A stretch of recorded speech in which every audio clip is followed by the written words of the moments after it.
Hola, mi nombre es Vladimiro Vázquez y pastoreo Visión de Fe en Guatemala. Quiero darle la más cordial bienvenida a este video. En nuestra iglesia hemos entendido que los apóstoles en Hechos enviaron a aquellos creyentes que venían del mundo gentil a estudiar las predicaciones de Moisés que en ese momento histórico se hacían semana a semana. Y esa es la razón de que nosotros transmitamos hoy en día cada semana una nueva porción. Mi deseo es que esto pueda colaborar como un manual para el creyente del siglo XXI. Que Dios lo bendiga y gracias por sintonizar.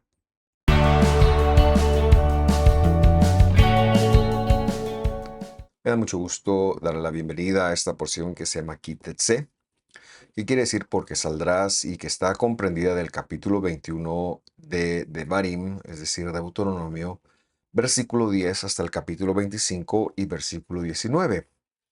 Y queremos recordar a manera de introducción, como lo hacemos siempre, de que esta porción es una que se da en un contexto de guerra, es decir, la mayoría de el contexto en el que se da es porque van a ir a la guerra. Eso quiere decir, quítense, ustedes van a salir.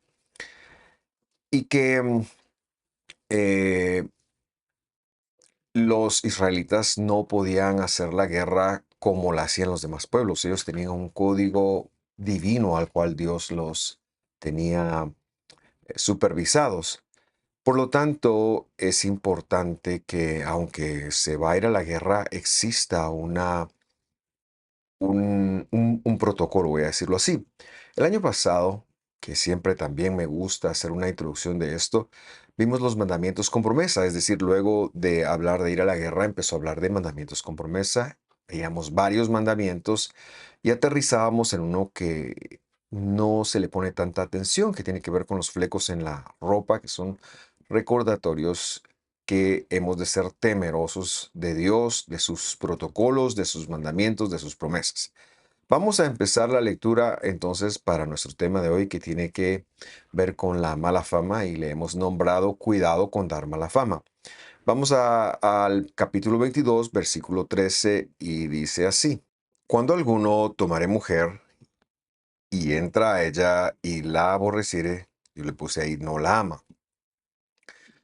Esta enseñanza de hoy para nada es fácil, se basa en, como lo hemos visto cuando lo leemos solo así, esa situación que se da cuando un hombre está desposado con alguien, llega el momento de la boda y se da cuenta que no era virgen. Y bueno, hay muchas cosas que se pueden desprender de allí. Lo que yo quiero hacer es introducir este tema diciendo que la Torah del Señor fue dada para vida, nunca para mal, y mucho menos para muerte. Pero también es necesario saberla leer desde su contexto, porque si la leemos solo así o desde nuestro contexto, vamos a pensar que se trata de costumbres distintas que no tienen algo que ver con nosotros. Pero la Torah es eterna y en ese sentido hemos de aplicarla y el principio aquí es mantener la pureza sexual de uno de los de los tres pecados que tenían una pena de muerte. Específicamente se refiere a la inmoralidad sexual en una pareja de solteros. Y esto es algo que sigue vigente y que debemos de aplicar para nosotros. Particularmente está hablando aquí de un creyente, de un hijo de Dios que tiene el arreglo para casarse con una dama. Por supuesto, en este momento histórico, el arreglo venía de los padres y quizás este había sido alguien que estuvo en la guerra y llegó el momento de casarse y luego entra ella. Esa es una referencia inequívoca a la relación sexual, pero lo que tenemos que conectar acá es que hubo un matrimonio que se estableció, es decir, se finiquitó y se dio un acuerdo de que se iba a dar. A veces se pone más énfasis en la ceremonia religiosa o en la ceremonia legal, pero aquí lo que vemos es que hay el protocolo de establecer una familia. Y ese protocolo en aquel tiempo se daba por medio de los padres. Hoy ese protocolo se da en el arreglo entre un hombre y una mujer. Y en ese momento el que se está dando es muy importante ser muy honesto. ¿En qué sentido? Porque la Torah considera que si la persona nunca ha tenido relaciones sexuales, es un soltero. Pero si ha tenido relaciones sexuales y la persona con quien las tuvo ha fallecido, entonces es una persona viuda, viudo o viuda. Sin embargo, si ha sostenido relaciones sexuales con alguien más por el mero hecho de sostenerla, está en un problema de inmoralidad sexual y debiera de ser honesto a la hora de finiquitar un compromiso para decir, hey, yo soy un divorciado. Esa es la tercera categoría, porque no se valen las sorpresas, más o menos de algo así está hablando. Ahora bien, eh, yo le doy este contexto para entenderlo bien, pero imagínese usted, después de un evento matrimonial y luego al tener la primera relación sexual, ¿cómo se puede aborrecer a alguien? ¿De qué va eso de aborrecer? Porque no es lo que normalmente sucede después de la primera relación sexual con el cónyuge, al contrario, se da el efecto opuesto. Pero lo que sucede acá es que existe un rechazo. De hecho, el verbo zané ahí, zané, es un verbo que han traducido como aborrecer. Por ejemplo, cuando dice a Jacob amé y aborrecía a Esaú. Pero sané es la negación del verbo ahab, es decir, del verbo amar. Por lo tanto, y por esto es que yo le he colocado a usted allí, no amó. Pasó algo, finiquitaron una boda y luego no amó. Quizás porque había un secreto, quizás porque había una falta de honestidad, pero ¿qué es lo que está pasando? Bueno, el contexto nos empieza a decir, en este caso, pues es una aparente mentira, pero es que no tiene que ser solamente sexual. Muchas veces nos casamos con alguien que no ha sido honesto con nosotros y todo esto también aplica. Vamos al versículo 14 para seguir leyendo porque necesitamos agrupar elementos para hacer el desarrollo de la mejor forma.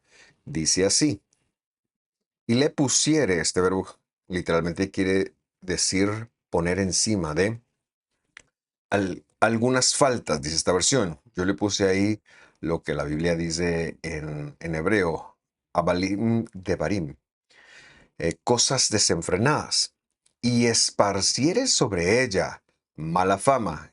Shemrad quiere decir mal nombre, y por eso se lo coloco siempre ahí después del, la diagonal esta. Y diere, y dijere.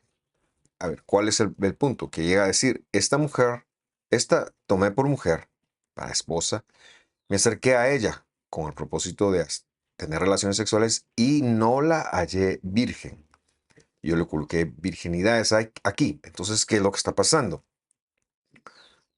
Cuando llega la boda o el evento en donde las familias van a celebrar la unión y luego se iban a las relaciones conyugales, esto es un evento que en el mundo antiguo se daba que el padre hacía una celebración. De hecho, el problema que Jacob tuvo lo tuvo justo en la celebración. Recordará usted que a él le dan por esposa a la hermana de la mujer que él amaba. Pero cuando estudiamos realmente nos damos cuenta es de que había habido una especie de borrachera, es decir, el papá de Raquel dio a Jacob mucho vino de tal manera que cuando él va a acostarse, ni siquiera puede reconocer que la mujer con la cual está teniendo relaciones sexuales no es su esposa. Ese fue el problema. Pero bueno, ese es el contexto. Y de la misma manera, nosotros en el siglo XXI también tenemos nuestro propio contexto. Ahora tiene que ver más entre un hombre y una mujer. Acá era más una familia. No nos damos cuenta de que de todas maneras las familias nos casamos cuando nuestros hijos se casan, nos casamos también las familias. Ahora, él la acusa y dice literalmente que no halló las betulim o las virginidades. No dice la palabra virgen allí, ahí dice virginidades. Y esto nos enseña también, dando un poquito más de contexto, que la inmoralidad sexual es un problema en el pueblo de Dios, que el pueblo de Dios no debe de aceptar. que nuestros muchachos no deben de vivir, que deben de guardar una pureza.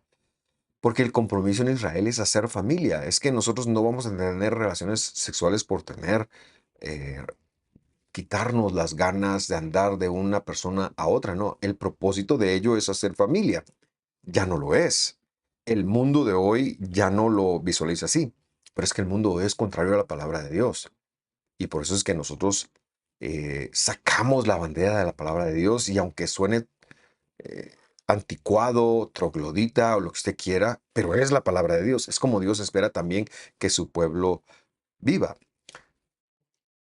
El punto es que era importante colocarse en una posición en la cual no hubiera la forma de sustentar una acusación de inmoralidad sexual.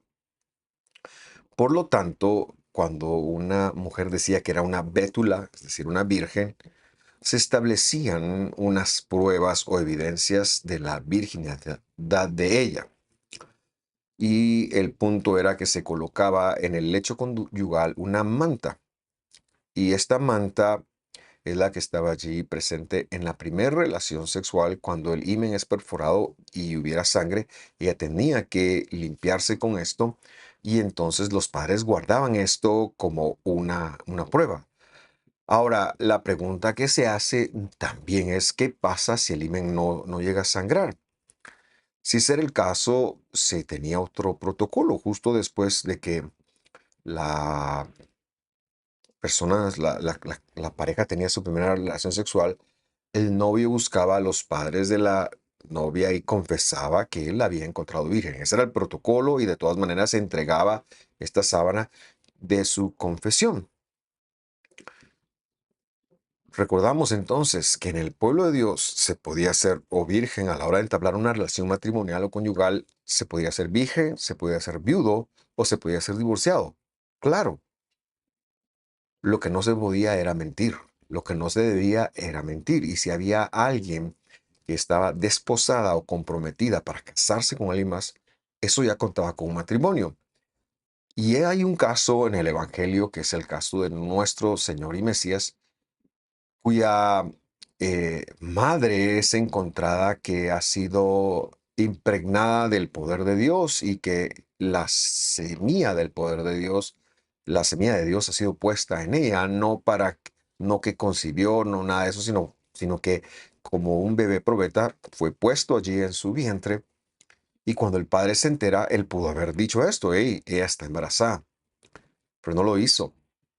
Ni siquiera llegó el tiempo de la boda. Él quiso dejarla secretamente, dice la Biblia, como para que se pensara que el malo había sido él, como que él solo la había embarazado. José era un hombre justo. El punto, entonces, si regresando a Israel, es que las personas podían tener segundas oportunidades, pero tenía que decir la verdad. Y cuando alguien se comprometía desde la edad joven, tenía que guardar su palabra porque entonces ya estaba desposado y ya era un contrato que valía. Reforzamos acá que la inmoralidad sexual no va con Dios y tenemos que tener cuidado de la inmoralidad sexual y menos debe de ir con el pueblo de Dios. La Torá luego nos sigue agregando información. Versículo 15 dice: entonces el padre de la joven, subordinada, le coloqué yo ahí, y su madre, la madre de la joven, tomarán y sacarán las señales de la virginidad. Estos son los betulim. De la doncella, subordinada le coloqué yo ahí porque es la misma palabra, a los ancianos de la ciudad en la puerta.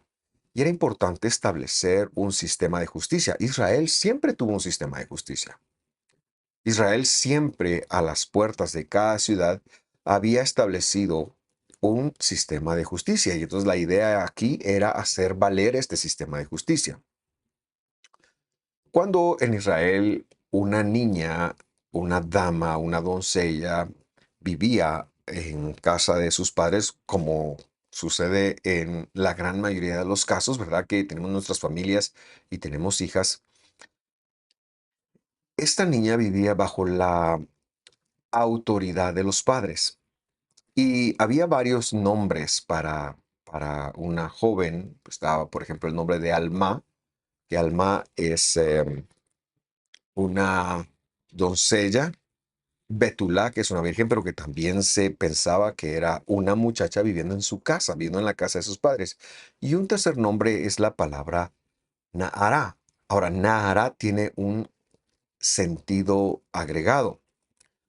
Y es que dado que está un hombre y una mujer viviendo en casa, creciendo en casa, tienen y deben de honrar a sus padres, ellos eran Naharim.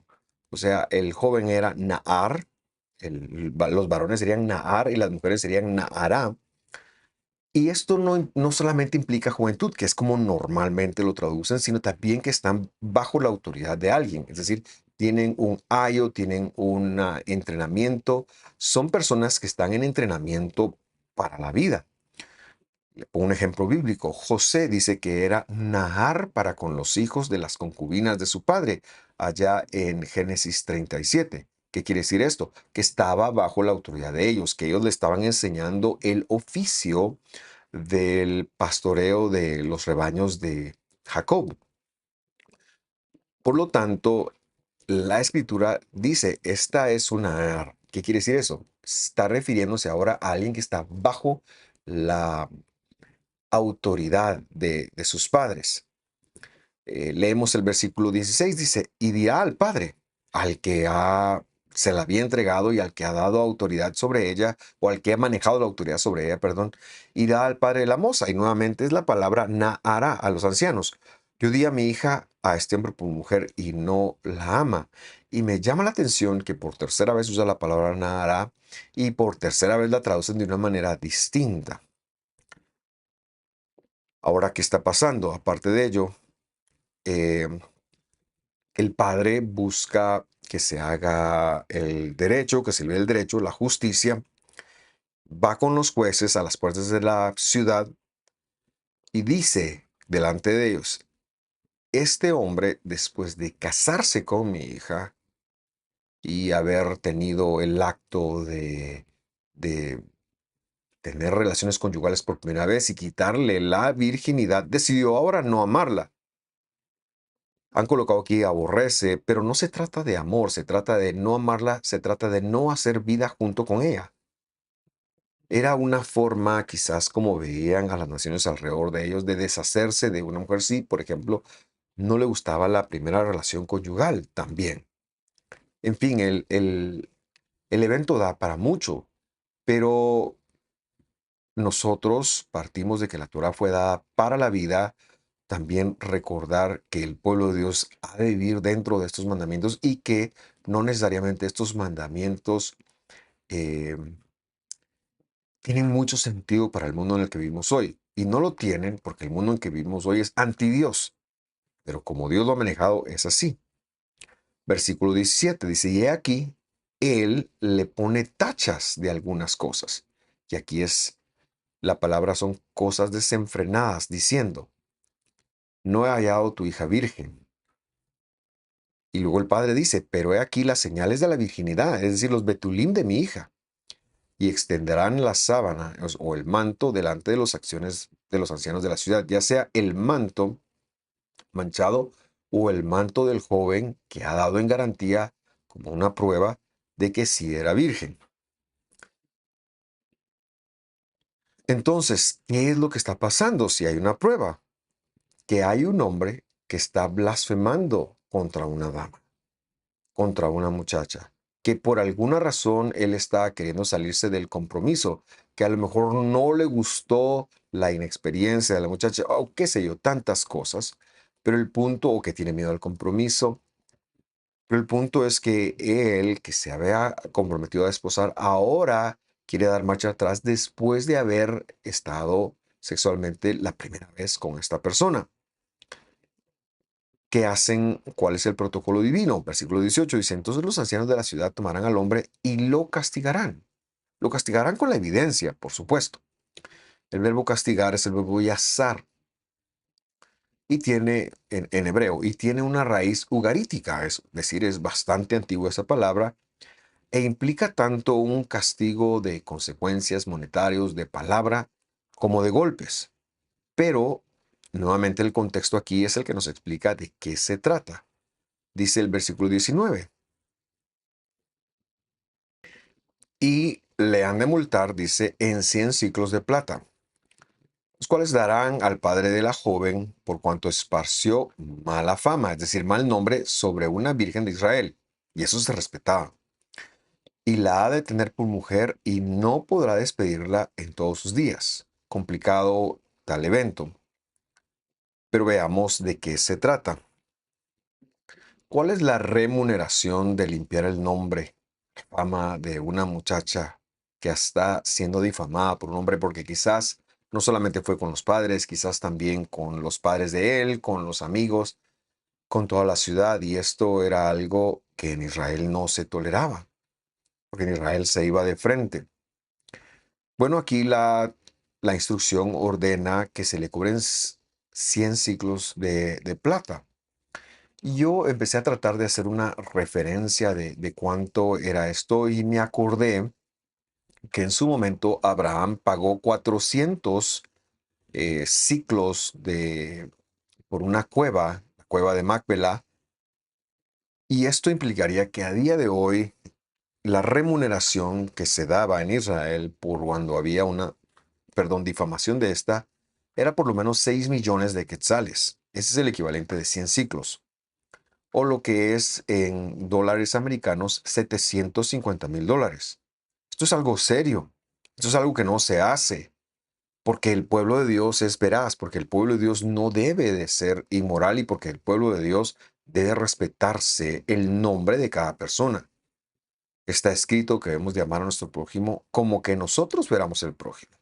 Como a ti mismo dicen, pero lo que quiere decir es como que nosotros fuéramos el prójimo. Pero tampoco podría rechazarla. Y entonces, ¿cuál era el punto? El punto acá es que no pudiendo despedirla, tendría que aprender a amarla para hacer vida con ella. Y en ese proceso Dios cambiaría el corazón, Dios tocaría el corazón y por supuesto ella también sería acompañada por los ancianos y por las ancianas a perdonar tal ofensa. Pero obviamente su padre tendría una buena cantidad de plata para manejar para ella. Esta plata no era para el padre.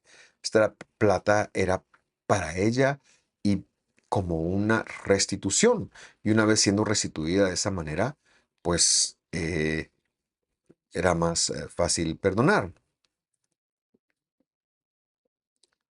Ahora, ¿qué ocurría? Bueno, ese es en el caso de una difamación. Pero ¿qué ocurría si el asunto era verdad? Si la muchacha que estaba comprometida para casarse, la Nahara que estaba comprometida para casarse con un varón de Israel, no ha dicho la verdad y que ha mentido o que se ha prostituido, etcétera, etcétera. ¿Qué pasa si en la noche de bodas no se establecía una prueba? ¿Qué pasaba? Bueno, entonces es lo que la escritura termina diciéndonos. Dice, mas si el asunto, el versículo 20, fue verdad que no se hubiese hallado pruebas de virginidad, Betulim, para la Nahara, verso 21, entonces la sacarán a la puerta de la casa de su padre y la apedrearán con piedras los hombres de la ciudad y morirá, por cuanto hizo locura, y literalmente la palabra ahí es abominación en Israel, fornicando, es decir, teniendo inmoralidad sexual en casa de su padre, mientras estaba bajo la autoridad de su padre. Quitarás el mal de en medio de ti. Me impresiona que la escritura sea muy fuerte y este era el momento, lo que se daba, lo que se tendría que dar en Israel. Hoy en día esto nos parece muy rígido a nosotros y ya no aplica que nosotros vayamos, si este fuera el caso de alguien, vayamos con el pastor y decir, mire, mi esposa me mintió, mi novia me mintió, no era virgen o lo que sea que pudiera pasar, porque de hecho vivimos en gobiernos seculares y la obligación de llevar esto no tiene ninguna consecuencia como la leemos acá, porque esto sucedía nada más en un gobierno dirigido por Dios. Pero eso no quiere decir que esté abolido, en primer lugar, porque Dios va a ser quien ve cómo lo concilia. Esta es una advertencia para la persona que tiene un problema de inmoralidad sexual. Porque el creyente igual le toca ser seguidor de Dios. y manejar su vida como Dios le ha dicho, especialmente cuando está en proceso de definir con quién se casará. Es mejor decir, ¿sabes qué? Yo soy divorciada. ¿Cómo divorciada? Bueno, porque he tenido relaciones sexuales anteriores. O yo soy viuda, si ese fuera el caso, o decir la verdad. Es lo mejor. Y entendemos que los problemas de inmoralidad sexual son fuertes para Dios, los traemos delante del Señor, los rendimos a sus pies y Él nos perdona porque Él es bueno. Pero en el caso de Israel, sí que se veía esto, porque esa es la verdadera consecuencia y eso es la optimización de las cosas de Dios. Cuando el Señor regrese, obviamente ya no vamos a ver esto, porque va a haber una transformación de nosotros y no podremos cometer actos de inmoralidad sexual, por supuesto. Pero mientras el Señor regresa, ¿no será esta la razón por la que algunas veces nos es difícil en la vida? No podemos, el creyente en Jesús, si en su vida antes de conocer a Jesús fue muy activo sexualmente, andaba saltando de cama en cama, ha de empezar a restringirse y Dios tendrá compasión de él. Ha de empezar a rendir sus pecados delante de Dios y Dios tendrá compasión para él. Por supuesto, porque Dios es bueno. Pero a partir de ahora, él entra a una ética muy distinta, una ética en donde Dios em, espera que nosotros tengamos este comportamiento. Quiero terminar con un escrito del Evangelio que se me hace muy importante traer a colación ahora mismo. Y este se encuentra en Primera de Pedro, capítulo 4, versículo 1. Dice así, pues que el Mesías ha padecido por nosotros en la carne. Es decir, Él es nuestra ofrenda de reconciliación. Ustedes también estén armados del mismo pensamiento, de que el que ha padecido en la carne cesó de pecado. Es decir, si Él padeció por nosotros, lo hizo para cesar nuestro pecado. Verso 2, para que, para que ya el que se queda en la carne viva. ¿Cómo? No a las concupiscencias de los hombres. Es decir, no a decir, esto es obsoleto, esto ya no tiene que ver conmigo. Yo puedo dar rienda suelta a mi vida, a lo que yo quiero. No, no se trata de eso. No se trata de ser concupisciente como los demás humanos, sino a la voluntad de Dios. ¿Y cuál es la voluntad de Dios? Bueno, en el aspecto familiar, en el aspecto sexual, la acabamos de leer, es lo que está en Deuteronomio, es su palabra. Luego dice el versículo 3. Porque nos debe bastar que el tiempo pasado de vida nuestra hayamos hecho la voluntad de los gentiles, es decir, hayamos hecho como hacían los gentiles. Cuando conversábamos, dice, mire, en lascivias, en concupiscencias, en embriagueces, en glotonería, en orgías y en abominables idolatrías. Todas estas cosas son eh, algo que debemos dejar de hacer. Ahora, yo quiero que usted note algo muy bien. Ha dicho cuando conversábamos. Quiere decir que la inmoralidad sexual puede darse incluso cuando no hay una penetración, incluso cuando tenemos un placer sexual sin penetración. Y por eso es que nosotros debemos de cuidarnos mucho de qué tocamos, de cómo nos manejamos, de, de n- ser respetuoso con las mujeres, o las mujeres con los hombres, con lo que vemos. Obviamente aquí cabe la pornografía. Es decir, no encender la concupiscencia, la lascivia de nuestro corazón, porque somos el templo de Espíritu Santo, porque tenemos el poder de Dios. El punto del mensaje es el siguiente en función de, como decíamos, cuidado con dar mala fama. Claro, era mucho más que dar mala fama. Tenía que ver con la inmoralidad sexual. Pero el punto es que el creyente ha recibido el poder de Dios para apartarse de los pecados que los apóstoles señalaron en Hechos 15, siendo la inmoralidad sexual uno de ellos. Que Dios nos ayude a poner esto sobre nuestros jóvenes, a enseñarles a nuestros jóvenes, a enseñarles que ellos tienen a Dios y no tienen que sucumbir a sus pasiones, a sus concupiscencias, pero también para que tengan la responsabilidad de qué es lo que Dios espera de ellos, especialmente en una sociedad que tiene un libertinaje desenfrenado y en el cual lo raro, lo obsoleto, es lo que yo comparto con ustedes, pero que es la palabra de Dios. Que Dios nos ayude, que Dios nos guíe y que Dios nos dé su gracia y favor para hacerlo siempre. Gracias por sintonizar. Deseo que esté muy bien. Nos vemos la próxima semana. Estamos ya a punto de terminar nuestro cuarto año. Creo que quedan 2 o 3 lecciones más. Estamos muy contentos por ello y le invitamos a quedarse con nosotros hasta el final. Que esté muy bien. Hasta pronto.